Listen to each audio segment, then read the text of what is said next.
Hi you guys, welcome back to my channel. In today's video, I want to talk to you guys about how to survive your writing career no matter what stage of the game you're in. Okay, so before we get started, if you haven't subscribed yet, make sure you do so. My upload schedule is a little out of whack lately, and that's because I have a lot of things going on as far as writing is concerned, and I don't always have a chance to record, even though I'm trying to record weekly, or should I say upload weekly and do it twice a week.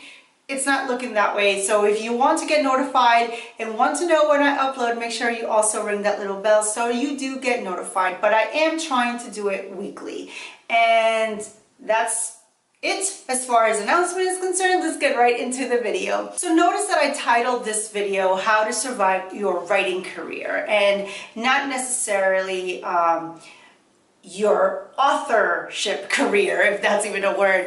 I'm meaning writing career, because even if you don't ever publish a book or whatever it is, if you're still writing and that's something that you love, there are still things that I think that you should consider to make sure that you have a long-lasting writing career, whether you have a published book or not. So my very first tip to survive your writing career is to be yourself. There is so much going on out there, so much noise coming at us at every given moment, that I think it's very hard for us to stay authentic and to just be ourselves, because we do get inspired by other people and their books or their social media status and all that they're accomplishing. But we have to make sure that we are original to ourselves, especially when it comes to writing, because when it comes down to sitting down into writing, you don't want to copy anyone else's voice.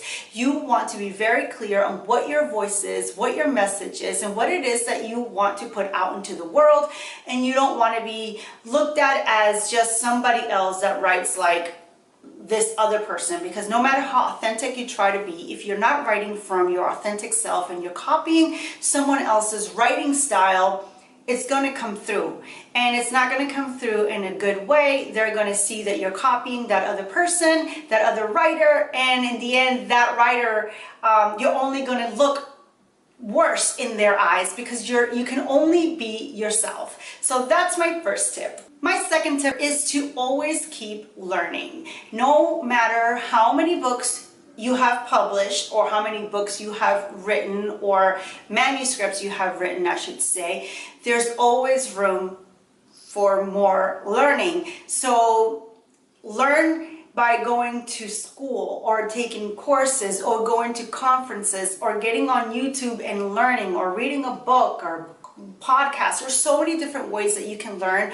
things about writing and just structure of creating a beautiful story that it's never ending. So, and I'm not saying get stuck in the learning, I'm saying learn, write, learn, write. So I think that's a very important part of the process, is to learn. The third tip in how to survive your writing career is to avoid jealousy. I despise jealousy. I've felt jealous before in many different aspects of my life, and it is not a beautiful and inspiring and uplifting feeling whatsoever. So I know that it doesn't serve me in any way, and I know that it doesn't serve you. So my advice to you is, if you are wanting to have a healthy writing career, you have to do your best to avoid jealousy at all costs. You know, jealousy is usually more about you than somebody else. It usually means that you feel inadequate, you feel like you're not measuring up to your full potential. So if you feel that way, instead of focusing on the other person or the other things that are making you jealous in your writing career, turn it inward and just try to better yourself. Try to work through those negative blocks that you have about yourself, and know that you are wonderful, that you are everything that you're supposed to be, that you are exactly where you're supposed to be, that you're trying your hardest, that you're doing your best, and live in that moment and avoid jealousy at all costs. Tip number 4 is to not be afraid of success. For the longest time, I used to hear that phrase go around a lot. afraid of success. Don't be afraid of success. Or I was afraid of success. I used to hear a lot of successful people say they were afraid of success, and I never got it. I was like, why would you be afraid of success? That doesn't make any sense. But then I got it.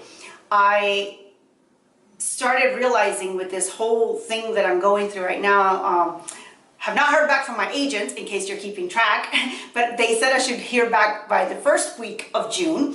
So anyways, on that side note, I was thinking about this whole thing about getting signed to an agent, and then I realized I was afraid of getting signed and not getting signed at the same time. And I was like, wow, what a revelation I just had.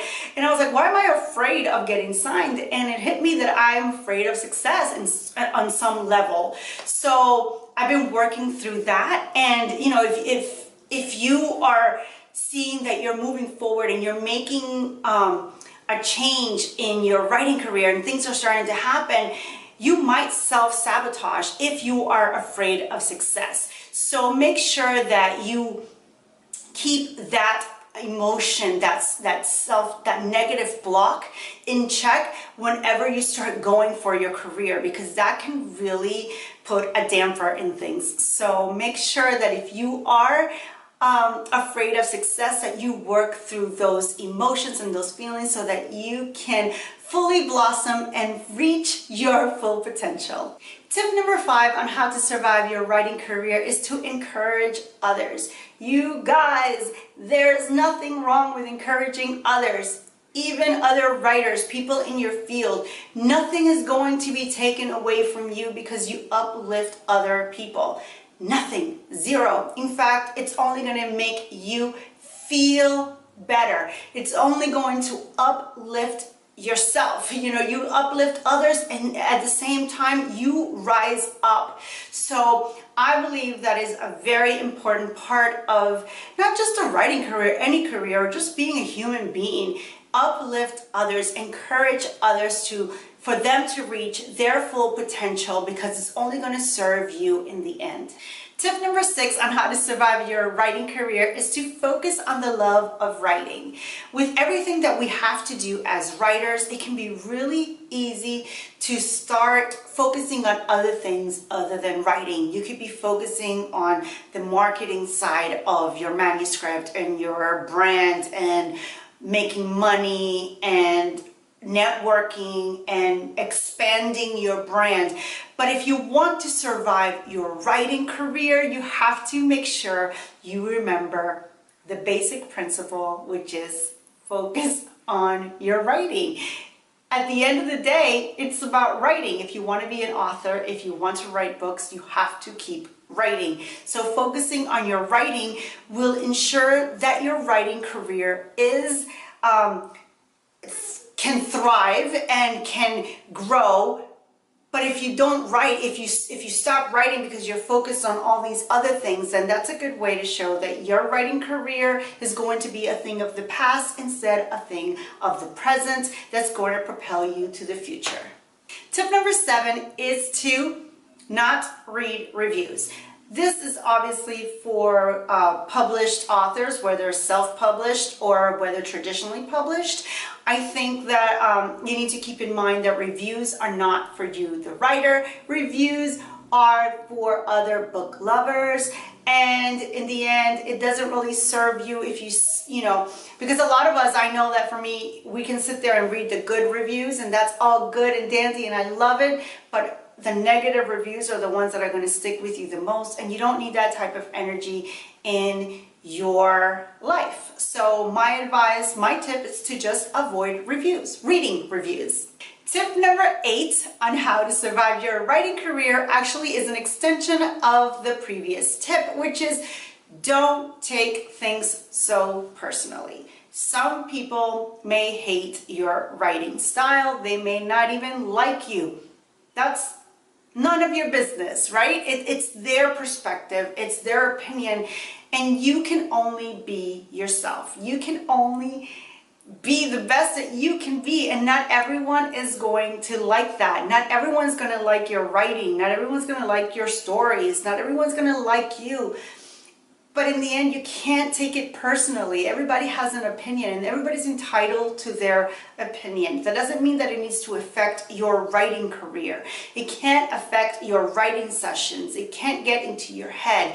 It doesn't mean anything if a group of people don't like you or your writing style. You still, if you want to survive your writing career, you got to push that aside and focus on the things that matter. When it comes to writing, it's your writing and that you're improving yourself, that you're learning, that you're trying, that you're doing the best that you can.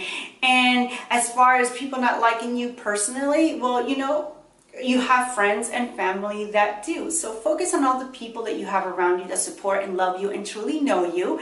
And that's it. And everybody else, you know, you can't win everybody. You can't, everybody's not going to love you, like you. I mean, that's just life. And the sooner you learn that lesson, the better you'll be for it. Tip number 9 is on the flip side of tip number 7 and number 8. And it is to learn to accept constructive criticism.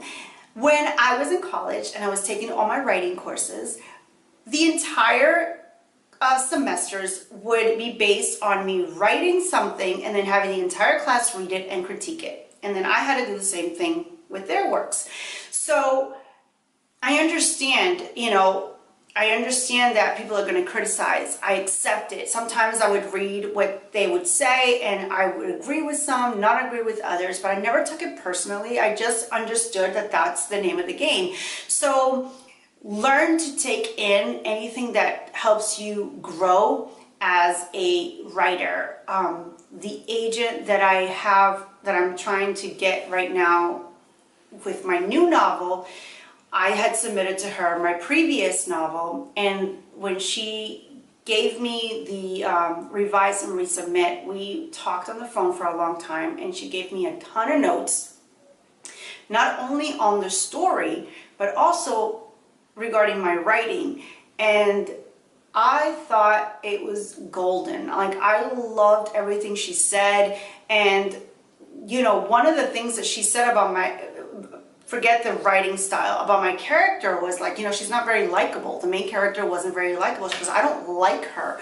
And I was like, what? That was a shock for me, because I was like, how do you not like her? And then I revised and resubmit, and then she said it completely changed everything just by adding a few words and a few different things. But anyways, that was besides the point. You get my point.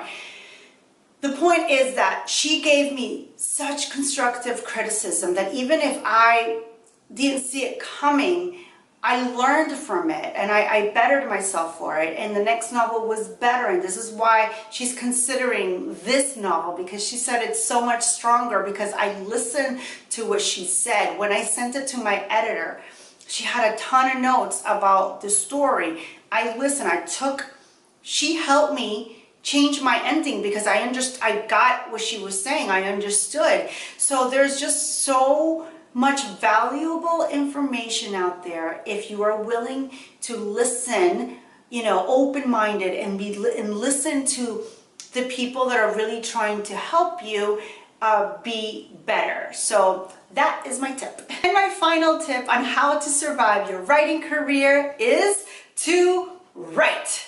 It shouldn't be a surprise, but you guys, if you want to be a writer, you have to write. You can't be consumed with the many things that we are consumed with. You can't spend, I mean, I guess you can spend 10 or 20 years on one novel, and that's fine if that's your cup of tea, as long as you finish it, I suppose. But wouldn't it be more efficient if you had a plan, if you had a goal, if you had a schedule, a routine, things that you could just, you know, a way that you could just commit to your writing to where you can finish your story? You guys, the most valuable lesson that I've learned with the 4 books that I've written thus far is that I cannot wait for inspiration to hit to sit down to write. I have to make it a point to write. I have to create a routine for me. I have to create triggers. I have to do something that prompts me to sit down to write. Otherwise, I may never get anything done.